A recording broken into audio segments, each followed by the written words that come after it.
Jason Derulo's story is the tale of a young prodigy who seemed destined for R&B royalty. A kid from Florida with Haitian roots who saw Michael Jackson perform at age 4 and instantly declared that he would be a star, not just a singer, but a total entertainer, mastering opera, ballet, and theater like he was assembling infinity stones for fame. And by 8 years old, he was already writing songs like his future was on fast forward. By his teens, he was penning hits for big names like Pitbull and Lil Wayne while other kids were still trying to figure out their homework. But Jason didn't just want to write hits. He wanted to be the one belting them out on stage, drenched in spotlight and sweat. So after winning Showtime at the Apollo in 2006, he was signed to Beluga Heights Records and quietly began crafting his solo debut until in 2009 he exploded into the mainstream with Whatcha Say, a pop R&B anthem that shot straight to #1 on the Billboard Hot 100 and made the world learn to pronounce Derulo. And he made sure they never forgot by singing his own name in every song like a jingle you couldn't mute. His follow-up single, In My Head, hit #5. His debut album dropped in 2010,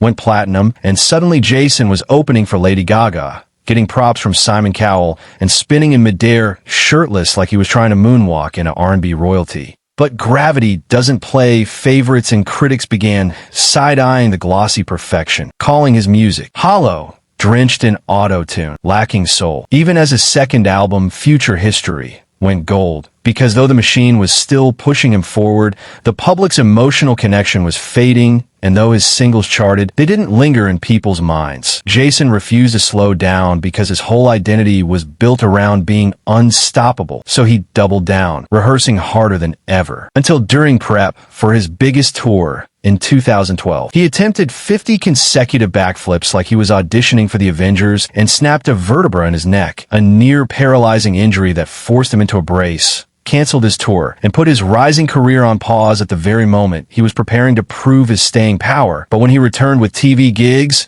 and new music, the magic didn't come back the way it once had. Between 2013 and 2015, he released albums like Tattoos and Talk Dirty, but U.S. certifications were missing, chart dominance was slipping, and the industry that once saw him as the future now saw him as generic pop wallpaper. Versatile to the point of invisibility because he could do everything but wasn't defined by anything. A jack of all trades, but master of none, who struggled to find an authentic artistic identity in a musical landscape shifting toward vulnerability and raw storytelling while as polished. Auto-tuned optimism felt increasingly artificial. Jason later admitted that his label didn't know how to market him, that people didn't even know who he really was despite his millions in sales. And his manager added that marketing him as R&B confused audiences who didn't even realize he was black just from his voice, leaving him caught between genres and fan bases, which led to his label losing interest and Jason eventually leaving in 2020, thinking new labels would line up for a star at his caliber.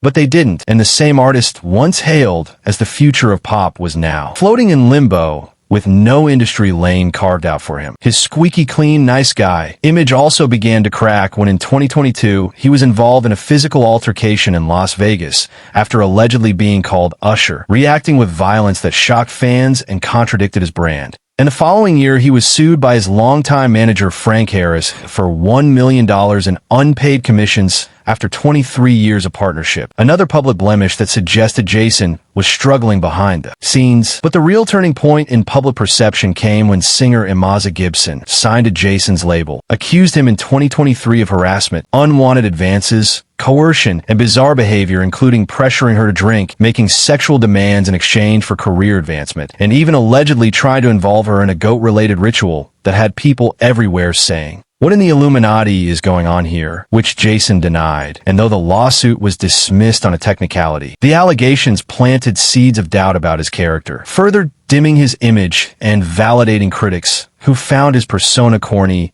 inauthentic, or thirsty for validation. Meanwhile, the memes didn't help, like the viral photo of a man falling down the steps at the Met Gala that people claimed was Jason, even though it wasn't. But that didn't stop the internet from clowning him as the poster child for try-hard theatrics, someone whose acrobatics and thirst traps overshadowed his music. But when COVID-19 lockdowns hit and the world retreated to their screens, Jason did something unexpected. He turned to TikTok, not out of boredom, but with surgical precision, meeting with executives beforehand and declaring he wanted to be #1 on the platform. and his goofy comedy skits, family clips, and special effect videos blew up overnight, transforming him from fading pop star to TikTok king with billions of views, brand deals, a vodka line, a social media strategy book, and a graphic novel. And suddenly the same theatrical personality that felt fake in music felt natural on TikTok, where authenticity wasn't defined by genre or sound, but by entertainment and consistency. This second act gave Jason new power, leading to his 2020 #1 hit Savage Love, which dominated charts worldwide and introduced him to Gen Z as a social media icon more than a musician. And it led to a new 50-50 deal with Atlantic Records for his independent label, a partnership that gave him ownership and a renewed sense of artistic control.